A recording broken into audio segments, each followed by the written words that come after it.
Começou. Yes! Então vamos Estamos lá. lá. Começa quem? Olá, Eu meus provoco amigos. você me provoca. Estamos aqui, chegamos. Desculpe algum atrasinho aí, é que a gente se atrapalhou um pouco. Nós, apesar de muito jovens, a gente tem alguma dificuldadezinha com informática. É Ó, impressionante. reforma íntima começa pela verdade. Nós somos analfabetos digitais. Ponto. Mas um pouco de humor, eu acho que a saúde mental da gente mostra quando a gente é capaz de rir Ô, da gente mesmo. Então é isso, a gente somos maravilhosos, sabemos tudo. Mas é oxi, isso, gente. É um prazer estar com vocês aqui. Já vi que na minha página está saindo aí no Facebook, então nós estamos chamando e dando as boas-vindas para todos os amigos que possam vir com a gente. Essa aqui, para os meus amigos Laine Andrade, também preciso para ser os meus apresentado para os amigos da Maurício Laine. Fique à Joniani. vontade, É, Laine, suas o, palavras. o, Vamos lá. o Maurício na verdade, a gente está vivendo um reencontro muito interessante de 50 anos, né, Maurício? 45 anos. E Sim, a gente teve o privilégio, ele mais do que eu, né, de nascer em berço espírita. E os nossos pais eram amigos. E Maurício morou aqui em Cuiabá e tal. E a gente mantinha o contato muito distante. E agora é muito bom mesmo perceber que nós dois estamos na mesma vibe, né, Maurício? Que a pois gente é. está caminhando, cada um na sua estradinha, no seu ritmo, no seu passo, mas a nossa história, trabalhamos com índios, somos apaixonados por eles, aquela coisa meio bicho grilo. Então, assim, nós temos muita coisa em comum, sem termos convivido esse tempo todo. Isso é afinidade. Lene é uma educadora, para vocês que Também, essa é a vibe, né? E isso ajuda muito, porque ela faz palestras em centros espíritas, ajuda as pessoas dentro das possibilidades dela, como todo mundo que faz o que pode fazer usando os seus talentos, né? O importante, como diz Jesus na palestra, é não enterrar os talentos. A gente está tentando não enterrar os talentos, né, Lene? nós estamos tentando trazer os nossos à tona ainda, É, porque é lá isso atrás a mesmo. gente enterrou. Então, gente, a gente veio trazer para vocês esse tema da. No Espiritismo se fala muito reforma íntima, mas, na verdade, a transformação da gente, a transformação do ser, né? Ela é a razão de ser de tudo que existe. Tudo, as disciplinas, as profissões, a vida da gente. A gente veio para cá para aprender alguma coisa. O que é que cada um veio aprender vai de acordo, os espíritos já nos informam há bastante tempo, que cada um de nós tem um planejamento reencarnatório e, infelizmente, a literatura aponta a quase totalidade de nós não consegue dar conta do aprendizado da gente. Acho que o livro espírita mais conhecido, né, pelo menos no Brasil, depois da codificação, é Nosso Lar. Em Nosso Sim. Lar, André se depara com raríssimos, quando ele consegue chegar ao Nosso Lar, raríssimos espíritos em Nosso Lar que são considerados completistas. Eles são Mas aí distinguidos na rua, aqueles seres com é, uma luzinha interior, e ele cutuca o orientador dele e fala assim: quem é? É um completista. Completista são os raros em Nosso Lar que conseguiram completar a sua cota de tempo prevista no planejamento reencarnatório. Então, se em Nosso Lar, que é elite, pelo menos para o nosso nível, né? É elite do que a gente consegue alcançar, é um teto. Eu não consigo imaginar nada acima de uma colônia espiritual desse quilate. você se imagine nosso lar. É o teto. Não dá para chegar acima disso. Não dá para chegar acima Mas, disso, né? mas Maurício, sem Fale, querer fale. interromper o seu raciocínio, já Uhum. interrompendo, eu acho, quando você coloca a questão do nosso lar, né, que é a referência, foi filme, O livro é considerado um dos livros mais lidos, né, pela maneira romanceada e tal. Isso. Mas quando a gente fala em completista, em voltar como completista, a gente tem que entender o seguinte: qual foi o compromisso que eu, Laine, que você, Maurício, que quem quer que esteja nos vendo assumiu, porque a grande desculpa que a gente usa é exatamente assim: Chico Xavier, André Luiz, Paulo de Tarso, é como se nós não pudéssemos nunca chegar nesse patamar. E me permite, me lembra muito o livro Voltei, do irmão Jacó, que foi ninguém menos do que Figner, né? Sim. Acho que é Frederico Figner, se não me engano, o primeiro nome dele. Que diretor da Federação Espírita daquele foi tempo. Presidente, E tem uma passagem muito interessante, quando você menciona a questão de completista, isso o próprio Figner conta. Gente, nós estamos olhando meio torto, porque a gente não sabe para onde que está olhando, entendeu? Mas tudo bem. Então, assim, o meu olho vai e vem, porque é horrível, mas enfim. E o Figner, ele conta o desencarne dele. E durante o desencarne dele, eu vou resumir a história, eu acho que o Maurício conhece. Ele é levado para uma ilha com outros espíritos, esperando o doutor Bezerra, foi buscá-lo, os amigos dele, e ele já tinha uma filha desencarnada, e a filha foi com ele. E eles estavam esperando um único espírito, para eles irem para suas colônias, né, devidas. E Figner, imagina, quem será esse figurão para que doutor Bezerra e todos, né, todo mundo espera? Quem será esse espírito? Deve ser um espírito de escola.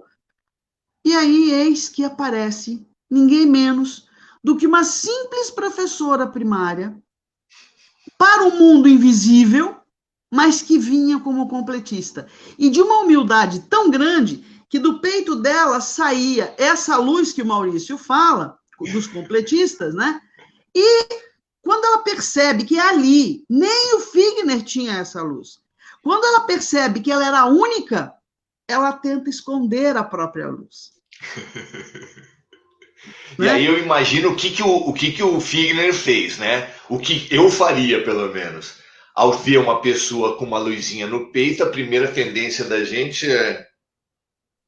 né? Não, ele assume a inveja. Ele ficou com uma inveja. Ele se sentiu tão pequeno. Porque a nossa proposta do Maurício e a minha, quando a gente conversou, vamos fazer? Vamos. É exatamente... Se me permite, eu vou dar o pontapé e eu vou deixar o Maurício, que eu sei que ele fala pra caramba e eu adoro ouvir o Maurício. E eu adoro. Eu também adoro te ouvir, tá tudo certo. Então, enfim. E aí a gente falou, vamos o quê? E a gente estava pensando o momento que nós estamos vivendo. Então, vamos fazer um paralelo? A gente não combinou nada, nem ele sabe o que eu vou falar aqui, não. Perfeito. A conversão de Paulo de Tarso, né? De Saulo em Paulo. E esse momento que nós estamos vivendo no mundo inteiro, com uma possibilidade infinita de conversão.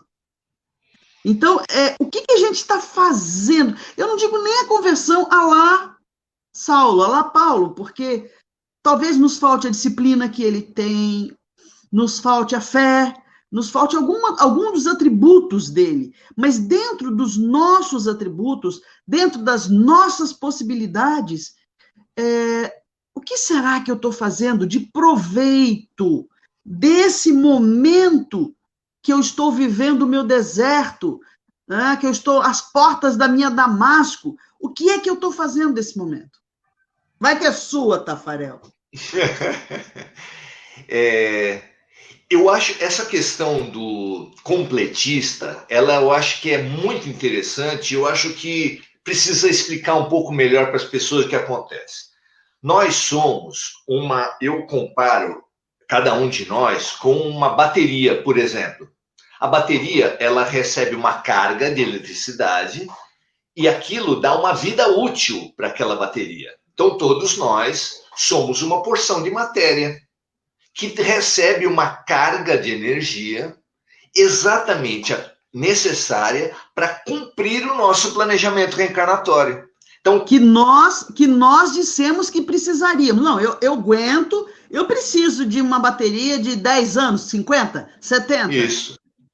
Só que tem algumas coisas que estão no campo da nossa atitude, da nossa maneira de ver o mundo, não nos problemas lá fora. Percebam bem como já começa um toque importante.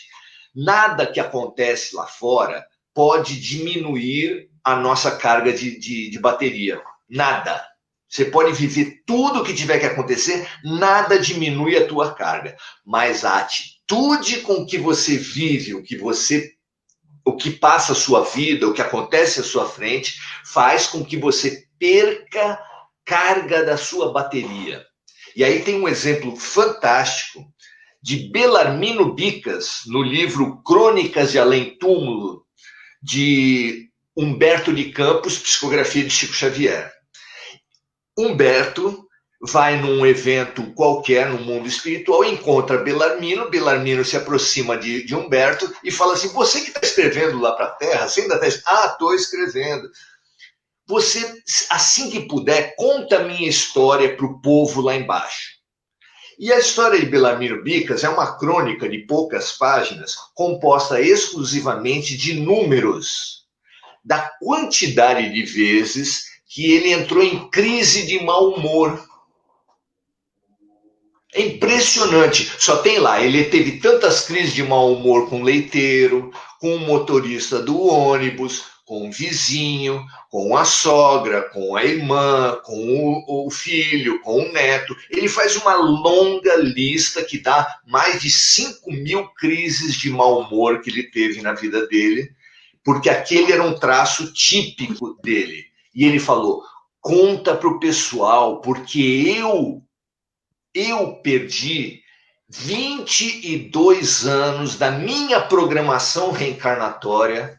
Então aí você abre um paralelo. A pessoa, o Belarmino era para viver algo como 80 anos, e ao invés de 80 anos, ele viveu 58 anos. Imagine uma pessoa que estava programada para viver até os 80, viver até os 58. O que você acha? É uma perda considerável. E ele perdeu isso pelo mau humor. E ele falou assim, conta para o pessoal da Terra que mau humor também mata. A gente acha que suicida é só aquele que mete uma bala na cabeça. É só aquele que se atira de um prédio. É o próprio André. O próprio André, que perdeu muito. Quando ele está lá naquela conversa com Lísias, logo que ele está despertado já, primeiro que lá, nos 7, 8 anos que ele passou nas zonas umbralinas, ele era chamado de suicida, e ele não se via como suicida, né?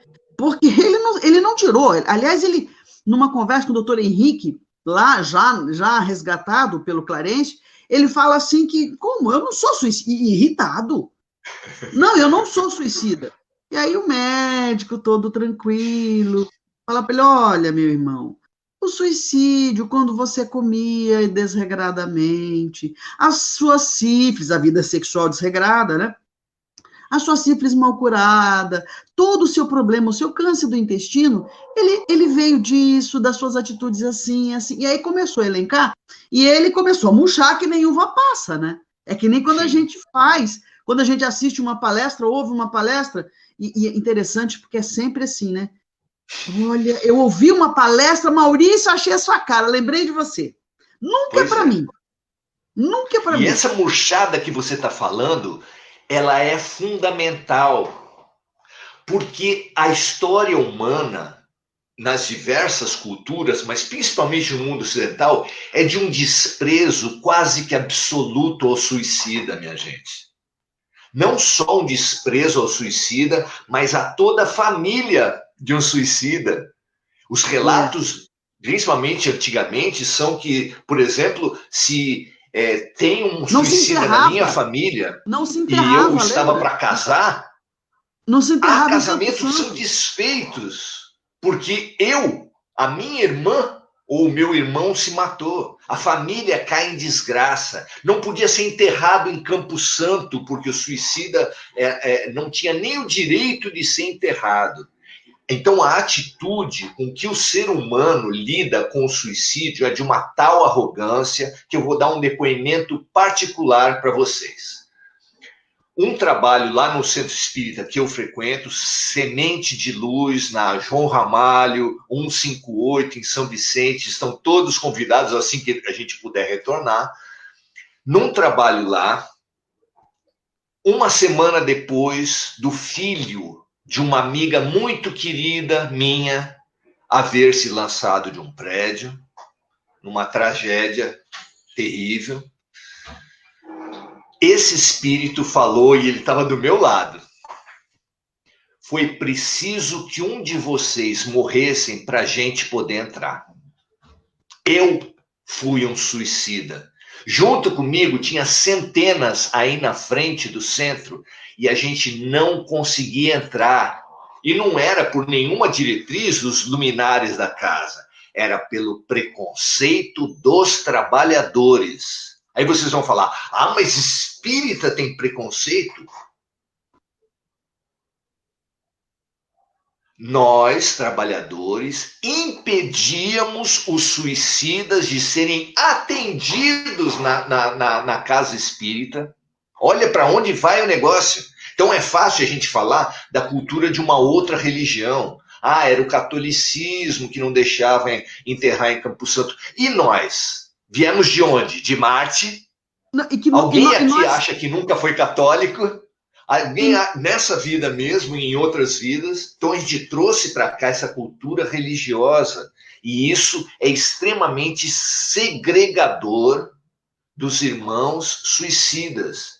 Então, adquirir essa humildade, só isso, acho que já vale a nossa live. O que você acha, Lene? Duas coisinhas que eu quero dizer. Aqui em cima tem o tempo de live, não precisamos de cronômetro. Já estamos a 17 minutos. A segunda coisa... quando você fala, porque a gente está falando, a nossa proposta é usar esse momento que a gente está vivendo. Eu não acredito, honestamente, que Deus tenha mandado, Deus não manda as coisas ruins para os próprios filhos, mas Ele permite, a partir do momento que isto sirva de instrução, de aprendizagem. E o Maurício estava mencionando coisas que me incomodam demais. Quando nós somos palestrantes espíritas, tanto ele quanto eu, né? E ele ainda escreve, o Maurício escrevia desde a nossa adolescência. Eu lembro dos livros de poesia dele, isso está nele, né? Isso já era um compromisso provavelmente anterior. E quando as pessoas acham, e isso é muito, muito importante, e eu acho que não é falsa moral nem hipocrisia o que eu vou dizer, não. E o Maurício com certeza vai corroborar. Quanto nós dois, no caso, eu até brinco com ele, educadores e palestrantes espíritas, nós devemos ter desencaminhado muitos espíritos para ter essa responsabilidade de trazê-los para o lado do bem. Então, quando a gente fala em reforma íntima, com certeza nós não estamos nos eximindo, e digo mais, nós espíritas, o que é ser espírita? Vai lá no Evangelho, e o próprio Paulo, né? Eu considero Paulo de Tarso um precursor da doutrina espírita também, em função da fé raciocinada. Eu acho que ele raciocina a própria fé, né? Porque se ele não tivesse raciocinado a própria fé, provavelmente o cristianismo não teria chegado até aqui. Mas o gancho, né, que a gente quer é tocar a consciência de vocês, mas lembrando que antes da gente tocar a consciência de vocês, a gente tem que tocar a nossa, porque senão soa falso. Então, espíritas não são deuses, espíritas têm compromissos. Ah, mediunidade linda. Nenhum, fora Chico Xavier, eu não conheço nenhum espírita em missão. Tá? Em missão, foi a do Chico Xavier. E mais, o resto, somos todos extremamente devedores. Então, todas as vezes que você observar uma mediunidade extremamente ostensiva, aflorada, em exercício, não é um privilégio, é débito. É o intuito e o desejo de voltar cumprindo ou diminuindo o nosso débito na contabilidade divina. Então, quando ele fala de suicidas, e é uma coisa que me assustou muito, muito, ano passado, um pouco antes dessa pandemia, eu fiquei assustada por conta de depressão, né? E essa nossa fala, é claro, eu não tô, a depressão ela é orgânica, ela é neuroquímica, eu não vou entrar nessa seara, nessa esfera. Mas muita gente, nesse processo de encontrar a si mesmo, não suportou o que viu. Oi? Então, não suportou o que viu. Não suportou a falta de autoamor, da aceitação Sim. de si mesmo. E o que dificulta a aceitação de si mesmo? O que os outros vão pensar. Como que os outros vão agir. Por que Jesus disse para a gente amar ao próximo como a si mesmo? Então, nós temos que começar a trabalhar em nós o auto-amor. Agora, como que eu vou me amar se eu não me conheço? Pois Né? é, pois é. É muito sério. Auto-amor é uma tarefa muito interessante para todos nós. E quando Jesus fala de amar o próximo como a si mesmo, que é quase o mais importante na vida da gente, né? Só é superado, porque esse é o segundo mandamento, segundo Jesus. O primeiro é amar a Deus sobre todas Deus as sobre todas as coisas, coisas. né? Então, é uma tarefa tão importante que a gente não entende o nosso próprio linguajar, a gente não entende o que vem a ser isso. Por exemplo, toda a filosofia e as religiões e os espíritos confirmam isso para a gente, que o nosso problema central é o egoísmo, é o orgulho e o Sim. egoísmo. Só que na nossa má compreensão, a gente opõe o egoísmo ao altruísmo. Altruísmo é a coisa bonita. Fulano é muito altruísta, fulano é muito bacana. O altruísta, o que, que é? Se o egoísta é aquele que cultua a si mesmo, o altruísta é aquele que cultua o outro. É aquele que só pensa nos outros. Esse é a nossa grande referência moral. Só que isso é um equívoco. Por que um equívoco? Porque a gente não deve amar mais os outros do que ama a si mesmo. Quem é esse? Quem que está dizendo isso? Maurício? Lane? Não. Jesus Cristo. Está errado a gente amar mais a nós do que os outros, mas também é errado a gente amar mais os outros do que nós. Mas O aí, mandamento de Jesus, depois de amar a Deus sobre todas as coisas, é amar tanto o outro quanto a si quanto, mesmo. É existe uma muito coisa, interessante. Tem claro uma que coisa de sim. revolucionário, não é, Não, Lani? e fica parecendo assim, gente, você é louco, como eu não posso amar o outro mais? Uma outra coisa que eu acho muito séria também, e que a gente consegue entender por que Jesus disse isso. Como é que a gente afirma que ama a Deus, que a gente não vê, não consegue provar, que de uma certa forma está distante do nosso entendimento, e se não ama, não consegue amar o próximo que está do lado, Pois é, né? pois é. Então, E aí a gente pode, inclusive, ir, talvez, para o deixa eu próprio só fechar a livro porta Paulo aqui. Estevam, né? Ir para o próprio livro Paulo Estevam, que eu não me canso de recomendar. É um livro Virou filme, né? maravilhoso. 2019.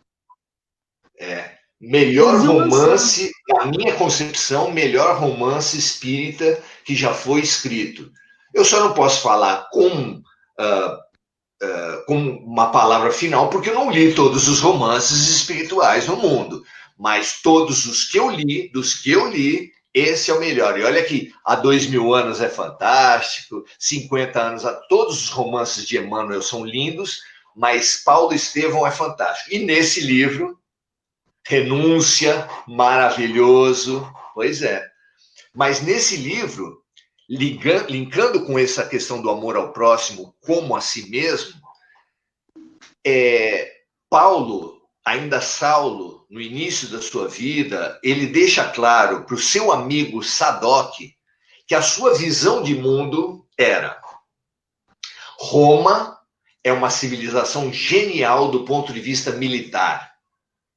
Sim. Atenas representa uma civilização fantástica do ponto de vista filosófico.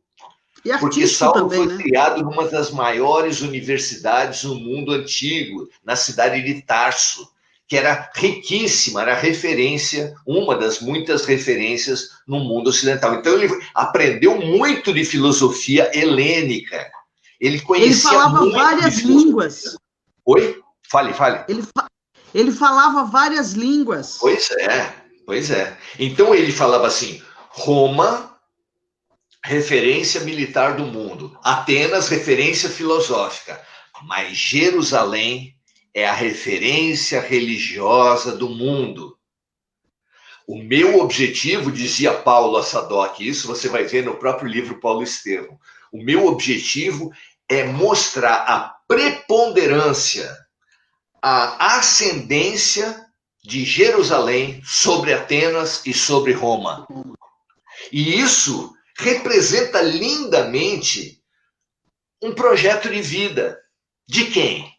De quem é esse projeto de vida que a gente adora se relacionar com o outro, desde que seja sob o meu tacão?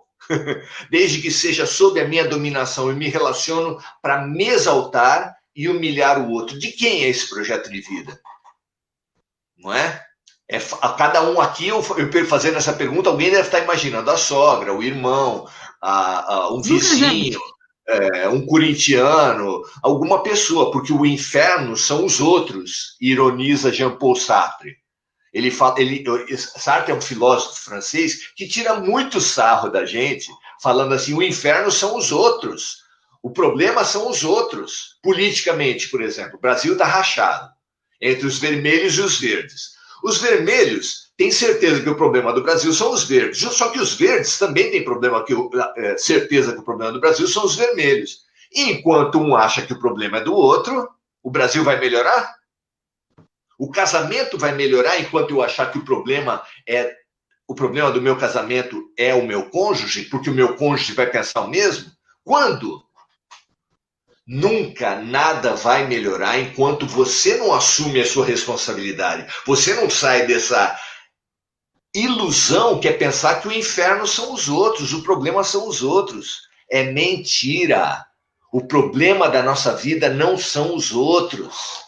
O problema da nossa vida não são os fatos que acontecem lá fora. A pandemia não é o nosso problema. O nosso problema, a nossa questão é a maneira como nós vemos a pandemia, é o sentimento com o qual nós nos relacionamos com os outros. Então, Paulo de Tarso, nesse projeto de vida de fazer preponderar Jerusalém sobre Atenas e sobre Roma, ele é um maravilhoso símbolo para pensar o nosso projeto de vida, onde nós nos relacionamos pela competição, pela exploração, pela dominação, pensando na preponderância nossa sobre os outros. Você não acha isso, Lene? O que você acha? Cara, uma pergunta. O que nos faz aproximar dos outros? Né? O que me leva, o que me atrai no outro? E 90% das respostas é o que o outro tem para me oferecer. Eu sempre estou buscando afinidade, completude. Não é pecado, não é isso. Nós somos imperfeitos, né? A natureza não dá saltos, a gente sabe disso. Nós estamos nessa roubada, nós somos seres multimilenares, né? Duvido que seja a 10ª encarnação de alguém aqui, deve ser, nós já devemos estar indo lá para 300ª, sei lá eu. Então, o que eu vejo e concordo com o Maurício é no seguinte aspecto, né? É claro, por isso a reforma íntima. Por isso, decifra-me, né, ou devoro-te, conheça-te a ti mesmo. Por que disso? Qual é a razão? Porque tudo começa e termina em nós. Eu não mudo o Maurício, mas eu posso adaptar e ajustar minha capacidade de resiliência, que nada Claro, mais é do que a minha capacidade de reagir aos fatos. Então, o meu claro. problema não são os fatos. O meu problema é como eu reajo aos fatos. Então, Pois a é. gente precisa acordar para a vida e descobrir que ninguém muda ninguém. Mas eu posso me adaptar, eu posso trabalhar em mim, não digo nem aceitação do outro, mas a convivência minimamente harmônica com o outro. Pois é. Porque, olha, quando fala de Paulo, e eu sempre uso Paulo nas minhas palestras como exemplo máximo possível de conversão. Tudo bem, ele tinha fé, ele tinha disciplina, ele tinha inteligência, ele tinha conhecimento religioso, ele estudou com Gamaliel, né? Ele, Isso. ele tinha tudo. Por isso Jesus não abriu mão, ele Uhum. não era bobo. Sim. E tinha obstinação, tinha determinação. Porque para fazer o que ele fez, tinha que ter esse perfil, né? Pois é. Mas, antes disso, a gente esquece. Ele matou, ele perseguiu, ele tinha sangue nas mãos e nos olhos, porque ele não via em Jesus o Messias que ele esperava. Mas aí, no momento em que ele percebe e vê, né, as portas de Damasco, ainda Saulo, que Jesus fala, Saulo, por que me persegues? Quando ele vê e ele cai do camelo, aquela coisa toda que todo mundo já conhece, né, o episódio, Uhum. e ele simplesmente, o que queres que eu faça? Quando ele reconhece Jesus, o Messias, aí eu passo para nós. Há quanto tempo você, Maurício, eu, vocês que estão nos ouvindo, reconhecemos Jesus como nosso Messias? Reconhecemos em Jesus o nosso Mestre? Bom, eu posso falar por mim. Sou espírita há 40 anos, cristã desde que eu me entendo por gente, 59 anos, tá bom? Pois é. Aí se vocês me perguntarem assim, e você é convertida? Porque existe uma diferença entre convencida e convertida. Eu me reconheço como convencida. Eu só serei convertida quando eu trouxer para minha vida aquilo que eu acredito. Pois é. Tô tentando? Tô. Tô conseguindo? Sim. Tendo vontade, disciplina, tudo dá certo. É por isso que esse momento que a gente está vivendo, eu acho uma dádiva. Eu acho que é para poucos estar encarnado nesse momento. E a gente Sem tem que dúvida. aproveitar essa oportunidade ao máximo. Ao invés da gente ficar nessa polarização burra, desculpe o Maurício, eu acho que ele nem sabia que eu ia Pois é. falar um troço E desse, mas a nossa tendência em termos religiosos, em termos sociais, é sempre tomar as nossas referências como maior. como as únicas, Ah, né? não. A superioridade de Kardec sobre todos os outros. Sabendo disso, é que os espíritos orientaram Kardec. Sabendo do egocentrismo, sabendo do etnocentrismo, sabendo do centrismo religioso, que eu não sei se existe uma palavra para isso, seria teocentrismo, não sei. Não, Theo é Deus, né? Teocentrismo seria de Deus, né? É. Mas todo mundo acha que a sua referência é o melhor de todos. Sabendo disso, os espíritos chegaram para Kardec e falaram assim: esse dogma que então prevalecia na Europa de que fora da igreja não há salvação, ou seja, somente os católicos seriam salvos, primeira mentira, porque não há bondade fora do catolicismo, e isso é claramente uma mentira que ainda não foi negada, ainda não foi extirpada do pensamento das pessoas. Continuo com esse discurso. Pois é. Então, primeira mentira é essa. Segunda mentira, dentro do catolicismo só tem gente boa. É claro que isso é outra mentira. Os escândalos de abuso sexual dentro das instituições não me deixam mentir. Então, são duas mentiras muito graves. Para combater essa tendência que os espíritos sabiam que não era dos católicos, mas é do ser humano, eles orientaram Kardec, e Kardec assumiu como o lema da doutrina espírita: fora da caridade não há salvação. Quem é o detentor da caridade? Quem é o proprietário da caridade? É o espírita? É o branco? Quem é? É o homem que é superior? Quem é o paradigma da bondade? É claro que caridade você vai ter ateus, como disse Divaldo Pereira Franco na entrevista com Jô Soares, e foi aplaudido no meio da resposta dele, que acredita mais num ateu sincero do que num religioso hipócrita. E eu aplaudo daqui porque eu considero a mesma coisa, porque o que vale é o interior e não o exterior. Então, Paulo de Tarso, apenas mais uma vez, quando perseguiu os cristãos, os primeiros cristãos, quando acusou, condenou e massacrou, executando Estevão, um dos capítulos mais tristes que você pode ver tanto nesse livro Paulo Estevão, quanto no Ato dos Apóstolos. É terrível o que aconteceu com Estevão, nas mãos de Paulo. Ele apenas espelhava essa tendência nossa. E nós ainda hoje, tão devotos, dizemos-nos todos, a Jesus, quem não reconhece em Jesus a luz da sua vida? Nós precisamos saber que Jesus não é a luz da nossa vida. Jesus, ele é sagrado no que ele representa, mas não é Jesus o personagem. Não é Jesus naquilo que ele...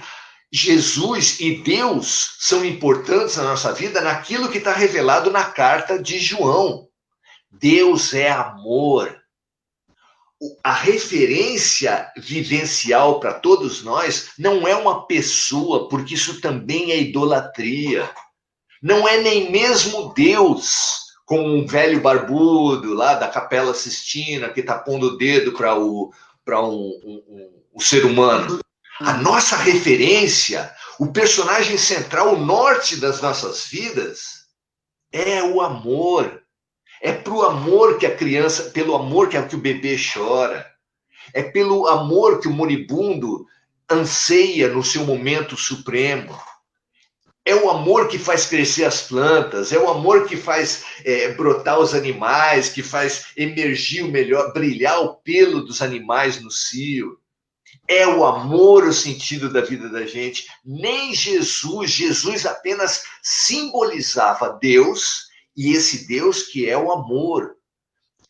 Deixando isso de lado, meus amigos, quando Jesus falou, haverá um só rebanho, um só pastor, a humanidade só se une quando houver um só rebanho, um só pastor. Como nós vamos fazer para preponderar Deus sobre Alá? Como a gente faz? Não, você não entendeu nada. Como fazer para preponderar Jesus sobre Buda ou sobre Maomé? Não, você não está entendendo nada, meu amigo. Você não está entendendo nada. Esse centro existencial, que é urgente que todos nós percebamos, não é Jesus, não é Buda, não é Sócrates, não é Einstein. É o amor. Quando nós conseguimos colocar o amor como grande referência existencial, você vai ser irmão de ateus, judeus, budistas, de todos os seres da Terra, humanos, e também de todas as plantas, de todos os animais e de todas as coisas. Porque todos nós, o que nós mais queremos na vida da gente, não é outra coisa. É o amor. O resto é idolatria perniciosa. Eu admiro Paulo. Eu admiro Paulo. Como a Laine falou aqui, ela também admira Paulo. E se perguntar para a Laine, Jesus, o que ela acha de Jesus? É um carinha bacana? É importante? Nossa, Ele é uma luz para as nossas vidas, mas ele é uma luz pelo que ele tem interiormente. Ele é uma luz pela conquista de amor máxima, que nós vamos ter, não só dessa vida, mas de muitas vidas. Mas não é Jesus por Jesus. Não é Jesus como um homem barbudinho, encarnado, que nasceu em Nazaré. É Jesus amor. E Paulo de Tarso foi confrontado com diversas oportunidades de amor que lhe chamaram e puxaram a orelha. Acorda do seu orgulho, sai do seu orgulho. Abigail foi o grande símbolo de amor que chamou Paulo. Quando ela se converteu, quando ela mostrou o seu amor com Estevão, ele se indignou. Ele se indignou, porque o egoísmo era mais forte em Saulo do que o amor por Abigail. Né? E ele ali matou psicologicamente a mulher dele, o grande amor da vida dele. Ele começou a série de assassinatos por Abigail. É terrível isso, porque era um homem que amava sinceramente, era o amor da vida dele. E ele matou a mulher dele de orgulho. A faca, o punhal que cravou no peito dela, foi o punhal do orgulho, minha gente. E depois de massacrar Estevão, massacrar os seguidores, de prender os discípulos, ele conseguiu uma carta branca para ir até Damasco, nessa passagem que a Laine se referiu, para matar Ananias, que era quem? O homem que havia convertido Abigail a Jesus. Ele que vai restaurar a visão dele. Abigail. Oi? Que vai restaurar a visão dele. Pois é, pois é. É muito lindo nesse livro essas oportunidades em que Jesus e Deus vai colocando os inimigos para se curarem uns aos outros. Fale aí, Laine, fale aí. Não, eu só ia fazer um adendo da metáfora da cegueira de Paulo, que é curada por Ananias, quem ele ia se encontrar em Damasco para matar. E outra coisa, a primeira carta de Paulo aos Coríntios, ela resume exatamente isso que o Maurício está falando, né? Que Camões, o Legião musicou, né? Isso ficou famoso, ainda que eu falasse a língua dos homens, que eu falasse a língua dos anjos, sem amor eu nada seria. Então, isso é lindo. Exatamente. Para mim, esse é o grande tratado do cristianismo. Por quê? Pegando carona na fala do Maurício, porque nesse momento o Paulo nos dá o que é que nós precisamos. O que a gente precisa? Ainda que eu fale a língua dos anjos, olha só, que eu fale a língua dos anjos, que eu falasse a língua dos homens, sem amor eu nada serei. Ainda que eu desse todos os meus bens em caridade, desse o meu próprio corpo, se eu não tivesse amor, eu nada seria. Né? É lindo. Essa é uma passagem. Alguém pode estar pensando assim: nossa, a Laine agora delirou. Como é que a página mais bonita do Evangelho pode ser de Paulo de Tarso? Paulo de Tarso é superior a Jesus? Não, não é superior a Jesus. Mas há uma segunda passagem. A primeira é essa que Jesus coloca Ananias para vir curar Paulo de Tarso da sua cegueira que ele adquiriu quando caiu do cavalo, ou caiu do camelo. Né? Ele caiu do camelo já cego, e a única coisa que ele viu foi Jesus. Nós ainda vamos, talvez, conversar sobre esse encontro de Jesus com Paulo de Tarso, que é luminoso, é central para a vida dele e para a nossa vida. Mas tem um outro momento que já depois do primeiro périplo de Jesus, de Paulo de Tarso nas cidades à volta do Mediterrâneo, foi tão grande o êxito de Paulo de Tarso passando em todas aquelas aldeias e cidades, que quando ele deu uma paradinha para descansar, descansar que ele nunca descansou, começaram a vir emissários até Paulo. Paulo, pelo amor de Deus, está eclodindo um conflito aqui, está tendo um problema assim, assim, assado, as pessoas estão entendendo diferente. Veio um emissário, quando ele estava pensando no primeiro, veio o segundo, quando ele estava pensando no segundo, veio o terceiro, e um quarto, e um quinto, e um sexto. O Facebook estava péssimo naquele tempo, a conexão de internet estava horrorosa, e ele não tinha como responder. Não tinha Wi-Fi. Não tinha Wi-Fi. E aí caiu em Paulo como uma maldição aquilo que é a nossa bênção revelada por Exupéry. Tu és eternamente responsável por aqueles que tu cativas. E Paulo, que tinha cativado inúmeros amigos, se sentia responsável por todos eles e perguntava como eu vou conseguir responder um se já são 10, se já são 12, se já são 15. E ali ele percebeu como ele era pequeno para a tarefa. Ele falou assim, eu não dou conta. E aquilo foi tão pesado para Paulo que ele passou em lágrimas uma noite na igreja local, absolutamente desesperado, desesperançado com relação à tarefa que ele tinha recebido. Já no meio da noite, já esvaído de lágrimas, ele vê uma nuvenzinha branca se formar na frente dele, brilhante, e ele não entende o que é aquilo, e a nuvem branca começa a crescer, e para ele aquilo é ininteligível, e depois torna-se uma forma humana, e torna-se Jesus Cristo aparecendo para Paulo de Tarso, no meio da noite, do auge do seu desespero. E ali, Jesus, é claro que leu a alma de Paulo, viu, sentiu o seu desespero, porque o símbolo, o caminho máximo de amor é a compaixão, é sentir junto, é colocar-se no lugar do outro. E Jesus tem isso em grau ininteligível para todos nós.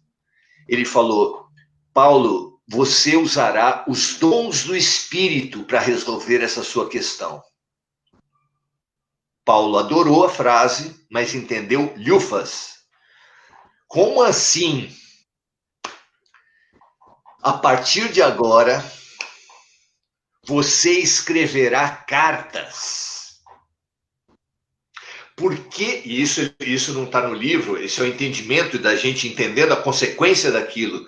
Porque escrevendo cartas para uma igreja, essas cartas eram repetidas, eram copiadas e circulavam por toda a cristandade. E ele, resolvendo o problema de uma igreja, ele resolvia de todas. E até das nossas, porque hoje você lê as cartas de Paulo, você vê que ele está resolvendo o nosso problema. O nosso problema. Estamos nós aqui em pleno século XXI, nesse pandemônio da pandemia, falando de Paulo. Pois é. E ali, Jesus, pela segunda vez, depois de ter colocado Ananias para curar Paulo, falou como seria esse processo das cartas. Eu intuirei Estevão. Meus Para mim, o amigos, eu mais vou repetir. bonito, só um parêntese, para mim, o mais interessante é exatamente por quem não leu Paulo Estevão há 2000 anos, 50 anos depois, toda né, a trilogia, principalmente Paulo Estevão, o que ele fez para Estevão, e aí o grande, essa dupla que faz proliferar o cristianismo. Olha, é magnífico. Desculpa eu ter feito esse atalho, mas eles nos dão, ele vai contar, ele vai narrar, mas para mim, eles nos dão a mais absoluta demonstração do amor fraternal. Nos dão a mais absoluta demonstração de que sim, você pode amar o seu inimigo. Pois é. Que só o amor. E aí é a primeira epístola de Paulo aos Coríntios, né? Porque quem não leu Paulo Estevão não tem noção, né? do que Paulo fez com Estevão. Pois é. E que vai ser o mentor dele. Sim. Num segundo encontro de assassino e assassinado, Ananias não tinha sido assassinado, mas mentalmente já tinha sido assassinado por Paulo. Num segundo encontro, Jesus, então, naquele momento, naquela noite, naquele desespero de Paulo, ele fala: eu colocarei Estevão, porque Jesus tem um nível luminoso, uma intensidade, um quantum energético que é insuportável. Para ele poder encarnar na Terra, ele teve que rebaixar em muito a sua luminosidade, porque senão ele explodiria as pessoas. Por isso que ele sangrava, né? Ele vertia sangue, o corpo físico, e ele se alimentava muito, quase que ele de prana. O corpo físico, e ele não ia aguentar viver mais de 33 anos, viu, gente? O espírito... Na fala fantástica dele o meu alimento é fazer a vontade do meu Pai. Jesus nos disse isso, né? Então, naquele momento, ele coloca Estevão como médium. Espera um pouquinho, Maurício. Como assim? Um espírito pode ser médium? Pode. Os espíritos são médiums. Nos seus melhores momentos, espíritos de luz, como Estevão, que era muito superior a Paulo de Tarso, que é muitíssimo superior a qualquer um de nós. E nosso lar Estevão foi médium de Jesus para Paulo. E é por isso que torna-se possível aquela colocação da Lane, de que aquele momento da Coríntios, capítulo 13, de 1 a 13, que é o tratado, o tratado do amor para as nossas vidas, aquele momento é um momento de Jesus. Quem está falando conosco ali não é Paulo. Quem falou para nós ali foi Jesus. Se você preferir, Estevão. Se você preferir, Paulo. Mas é que o processo é uma corrente. Se você preferir, os três. Oi? Certamente. E acima de Jesus, ou dentro de Jesus, quem falou ali foi o amor. O próprio amor estava falando. Jesus estava sendo médium do amor. Quem é o amor? Deus. Deus, a grande fonte. Então, Jesus, médium de Deus. Estevão, médium de Jesus. Paulo de Tarso, médium de Estevão. E nós recebemos essa luz toda para pensarmos a nossa reforma interior. Eu já vou emendar, Lane, porque nós já estamos chegando a mais tempo do que a gente estava imaginando. Que o momento de Paulo às portas de Damasco, conversando com Jesus, esse diálogo de Paulo com Jesus é o diálogo das nossas vidas, é o diálogo da vida dele, é o diálogo das nossas vidas também. Paulo, Paulo, por que tu me persegues? Foi a pergunta de Jesus. E Paulo, que nunca tinha visto Jesus Cristo na vida, olhou nessa vida, olhou aquele homem, reconheceu o amor encarnado, reconheceu o poder, a luz daquele homem, falou assim: esse é a referência da minha existência, mas eu não sei quem é. E ele perguntou: quem és tu? Eu sou Jesus a quem tu persegues. E aí ele falou: não recalcitres contra os aguilhões.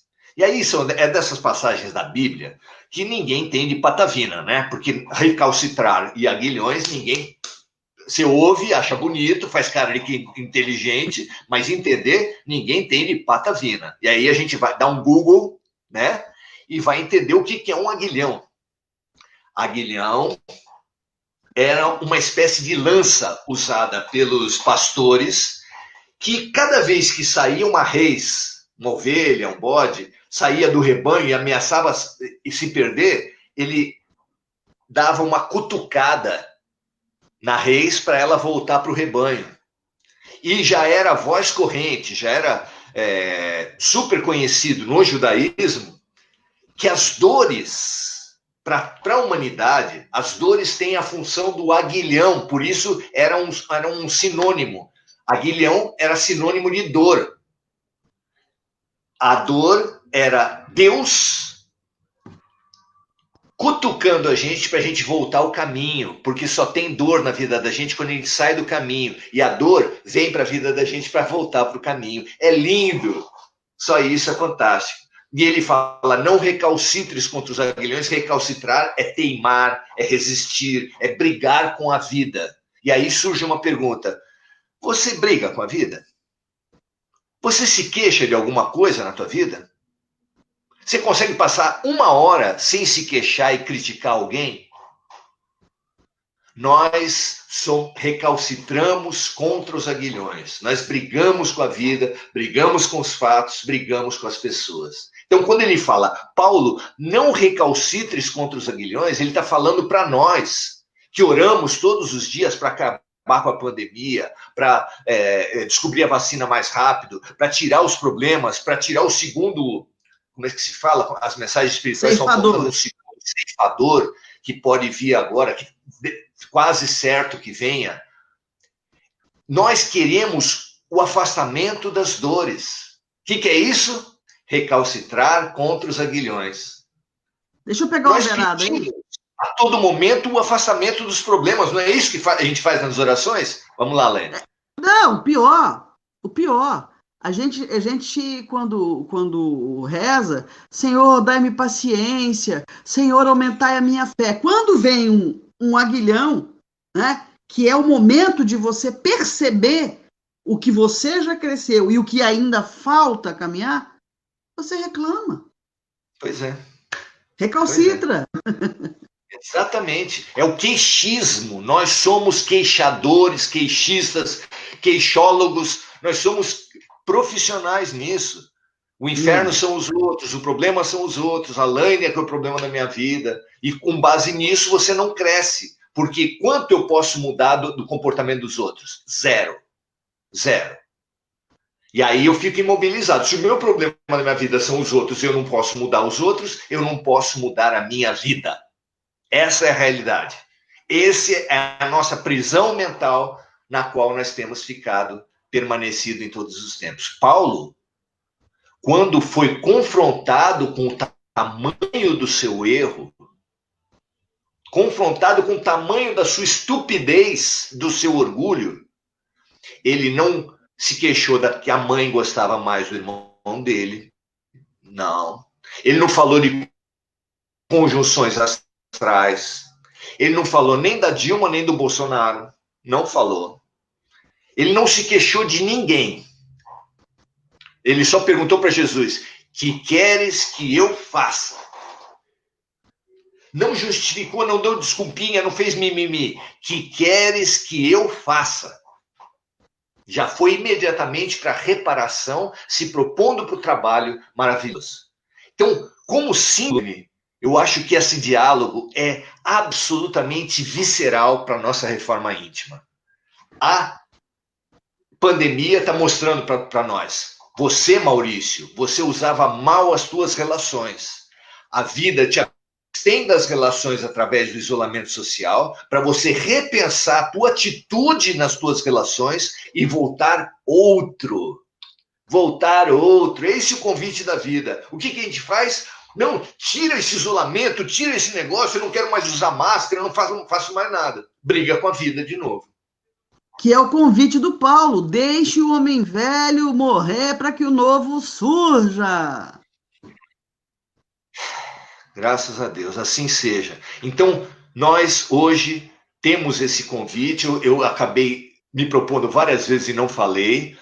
Nós temos aqui uma lista grande de pessoas, mas Urbano Augusto Ferreira, Neide, Arlene, Regina, Calu, Roberta, Kátia, Edna, Maria Inês, Antônio Augusto, Rosimeire, Valéria Lima, Zilda Cardoso, Lucília, Sandra da Costa, Nilton Faria, Sueli Dias, Ícaro Motas Gomes. Graças a Deus, muita gente junto com a gente. Eu não falei todos, eu só simbolizei os amigos através desses que nos colocaram.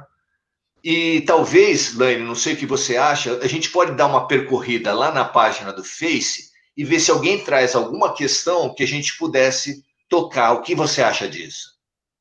Só que eu não tenho acesso, né? Tá lá na minha página do Face. 25 comentários. As pessoas estão mais saudando o nosso momento aqui, o que é muito bom, estando junto com a gente, refletindo tudo com a gente. Mas eu acho que a gente também tem que respeitar em termos de limite. Tem gente, eu já faço de quase 2 horas, etc. Mas começa a ser um pouco incômodo e eu acho que a gente pode até deixar esse gostinho de quero mais, né? Porque Opa! Paulo Olha Paulo é só, fantástico. eu vou fazer uma sugestão, Isso, né? faça lá. Que as pessoas deixem no Face do Maurício que tipo de assunto eles gostariam que ou ele ou nós dois, enfim, discutíssemos.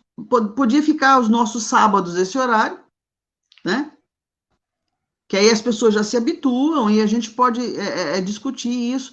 Como nós somos analfabetos digitais, a gente só descobriu essa forma pelo Face, ele não consegue me convidar e nem eu consigo convidá-lo. Então, esse foi o arranjo que a gente conseguiu. Então, de qualquer forma, o que te inquieta? Qual é o assunto? Né? Mesmo que seja lugar comum, não importa. Eu acho que ouvir mais vezes é sempre bom. E eu estou à inteira disposição, né? E eu já vou fazer o meu encerramento por aqui, né? Já vou me despedir de vocês. Não os vejo, provavelmente não os conheço, devem ser todos amigos do Maurício, mas de qualquer forma é muito bom. Eu acho que quando a gente tem oportunidade, para mim, isso é oportunidade de trabalho, é um prazer, não na acepção da palavra trabalho, tortura, mas sabe, de me entregar aquilo que eu acredito, de me entregar aquilo que eu busco para a minha vida. Não, eu não consigo 100% das vezes. Não, eu não sou uma pessoa perfeita. Pelo contrário, é exatamente por não ser que eu tenho prazer em fazer isso, porque o ouvido mais perto quando eu falo é o meu. Gratidão. Perfeito. Muito legal, Lene. Eu vou também fazer a minha fala final trazendo os meus livros. Eu fiquei tranquilo para apresentar os meus livros no trabalho, porque a renda líquida integral dos livros é para a Fraternidade Sem Fronteiras. Essa ONG fantástica Me que deixa contar uma merece uma história? Me visita. deixa contar uma história? Fale, fale. Rapidão, rapidão. Existe Manda um ver, manda livro ver. que se chama Excepcional ou Débil Mental, alguma coisa, porque eu, porque eu fui um. Eu sei porque eu fui um. Enfim, uma obra mais ou menos nesse sentido. São três pessoas, três espíritos, que eram médicos em período de guerra. Isso é uma história real, tá? Deficiente mental, eu sei porque fui um. É um livro. E eles, simplesmente, eles não atendiam os feridos inimigos. Eles deixavam morrer, eles abreviavam a morte para eles não terem que dar medicamento, não terem, enfim. Fizeram horrores. Desencarnaram os três. Um deles era esse que escreve o livro. Ele reencarnou como deficiente mental. E ele viveu, e aí ele descreve parte da vida dele, não vou dar o spoiler, né? E aí, quando ele desencarna, seus 17, 16 anos, ele teve uma família que deu muito carinho para ele, que, enfim. Quando ele desencarna, no plano espiritual, ele descobre por que ele foi excepcional, ele é débil mental, por que ele tinha, né, teve paralisia cerebral, toda aquela questão. E aí ele, com o tempo, isso não é, né, numa rapidez assim, não. Com o tempo, depois da permanência dele no plano espiritual, ele descobre, ele recobra, né, e ajudam ele nessa retomada da memória, que na última encarnação, ele e mais dois amigos haviam sido pessoas, médicos e tal, e que dois, haviam se sentido culpa e remorso, ele foi um deles. Então, ele quis pagar na própria pele, na própria carne, vindo da maneira que veio. E ele pergunta, e os outros dois, onde estão? Aí eles dizem, encarnados. Um trabalha, os dois, um, como você, teve remorso, culpa, ele tem síndrome de pânico, ele tem depressão, ele tem doenças mil, ele é totalmente, né? E o terceiro? Esse foi o único que se arrependeu e pediu reparação. Voltou como médico. Hoje ele trabalha no Médicos Sem Fronteiras. Fantástico, né? Médicos Então, Sem Fronteiras é uma ONG. Eu me lembrei disso por conta dessa ONG, né? Fraternidade Sem Fronteiras. Isso, que é são duas ONGs fantásticas, fazem um trabalho maravilhoso e que tem como diferencial Mato Grosso do Sul. Isso. Campo Grande. A fraternidade tem uma pegada espiritualista, não espírita, mas espiritualista. Já a Médicos Sem Fronteiras não tem, mas isso não diminui o trabalho deles. Eles talvez se encaixem maravilhosamente naquele ateu que Divaldo Pereira Franco falou para Jô Soares, né? Creio muito mais num ateu solidário e sincero do que num religioso hipócrita. Então, nós temos essa possibilidade de oferecer, então, os nossos livros. Eu tinha falado 2, mas são 3. Esse aqui é o que vem mais a calhar na nossa conversa de hoje, porque pega a história de Saulo e Paulo, que é exatamente para abordar a reforma íntima, a reforma interior nossa, porque dialoga Saulo com o livro Paulo Estevão, com os trechos de Paulo Estevão, que reúne falas de Saulo, e pega para representar Paulo a carta aos Romanos, e faz um diálogo de Saulo com Paulo. É como se você pudesse conversar com você há 3 encarnações passadas. Que é o que nós temos que fazer hoje em dia, quando as dores voltam. Quem é que está voltando com a dor? Volta o Maurício velho, conversar com a dor, conversar através da dor com o Maurício novo. Então, Saulo e Paulo é um diálogo que acontece todos os dias entre o consciente e o inconsciente, entre o homem velho e o homem novo. Isso é a proposta desse livro. Esse último que nós acabamos de lançar, Prudente, a Saúde segundo Jesus, é uma reflexão, versículo a versículo, serve muito para o Evangelho no Lar, porque são reflexões curtas, do Evangelho de Lucas, que era o único evangelista, se não médico, vamos dizer assim, curador. Ele era quem melhor poderia falar sobre saúde do ponto de vista de Jesus. E o terceiro são mensagens curtas, grãos de mostarda, que são uma revisão das nossas mensagens que todo dia a gente posta no Facebook.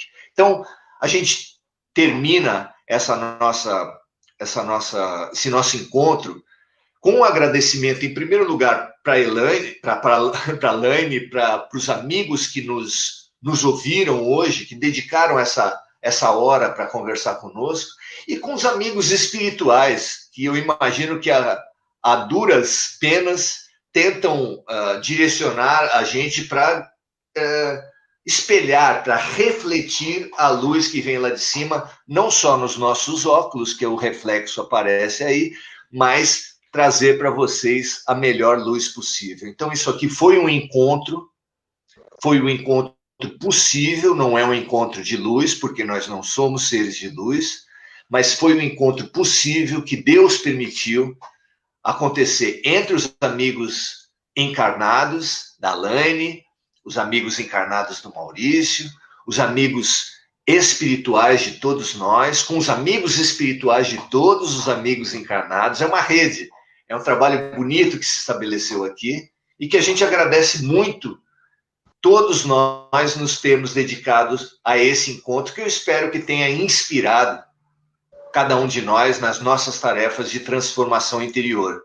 Se o mundo está transitando para a regeneração, só vai ficar nesse mundo de regeneração aquele que fizer a regeneração individual. E Paulo de Tarso saiu da sombra para a luz, sem escalas, de uma maneira fantástica e corajosa. Agora a Laine encerra para a gente, então. Vai lá. Não, eu só quero pedir para você, não sei como, compartilhar, salvar na sua página, para que eu possa trazer para minha página depois. Entendeu? Esse nosso encontro? É.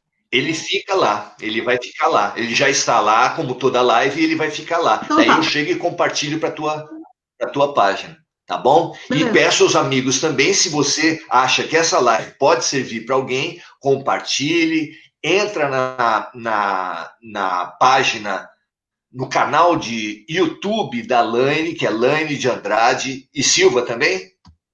Mas pode ser, eu acho que é Laine Andrade só, eu acho. Laine Andrade. Tem o nosso canal também, Maurício Zomignani. São vários outros momentos de encontro que a gente pode ter. Os interessados no livro me chama pelo MSN, pelo correio chega para vocês. A gente vê um jeito de alcançar todo mundo. Tá legal, gente? Muito obrigado, foi um abração. É muito bom estar junto com uma amiga, uma parceira, uma vizinha, em todos os sentidos da palavra. Nós fomos vizinhos físicos, somos vizinhos espirituais, e nessa vizinhança a gente se estimula uns aos outros, a caminho de conhecer uns aos outros, a caminho de amarmos-nos uns aos outros, como Jesus nos amou. Valeu, assim, gente! Um grande beijo para todos vocês, foi um prazer estar juntos, e até a próxima. Valeu!